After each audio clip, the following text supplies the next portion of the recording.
1752 সালের 2 সেপ্টেম্বর ব্রিটেনে ইতিহাসের একটি অদ্ভুত ঘটনা ঘটে। সেই দিন ব্রিটেনে পুরনো জুলিয়ান ক্যালেন্ডার বাতিল করে নতুন গ্রেগরিয়ান ক্যালেন্ডার গ্রহণ করা হয়।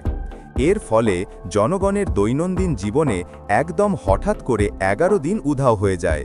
অর্থাৎ 2 সেপ্টেম্বরের পর সরাসরি 14 সেপ্টেম্বর শুরু হলো।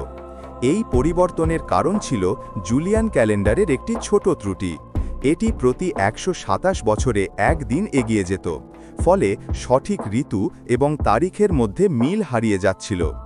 গ্রেগরিয়ান ক্যালেন্ডার তৈরি করেছিলেন পোপ গ্রেগরি 13 1582 সালে, যা সূর্যের প্রকৃত চক্রের সঙ্গে মানুষের ব্যবহৃত ক্যালেন্ডারের মিল ঘটাত।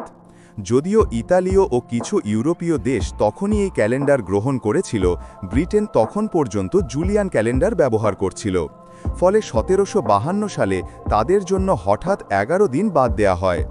জনসাধারণ প্রথমে খুবই বিভ্রান্ত হয় এবং কেউ কেউ ক্ষোভও প্রকাশ করেছিল। লোকেরা মনে করেছিল আমাদের জীবন থেকে 11 দিন চুরি হয়ে গেল। তবে প্রশাসন ও ধর্মীয় কর্তৃপক্ষ বুঝিয়েছিল এটি সময়ের সঠিকতা রক্ষার জন্য অত্যাবশ্যক। এই ঘটনা কেবল একটি ক্যালেন্ডার সংশোধনী নয়, এটি ইতিহাসে দেখায় কিভাবে সময়ের গণনা এবং দৈনন্দিন জীবনের সঙ্গে বৈজ্ঞানিক সংশোধন জড়িত। ব্রিটেনে 2 সেপ্টেম্বর 1752 সালের ঘটনা আজও ইতিহাসের একটি অদ্ভুত ও চিত্তাকর্ষক অধ্যায় হিসাবে স্মরণীয়।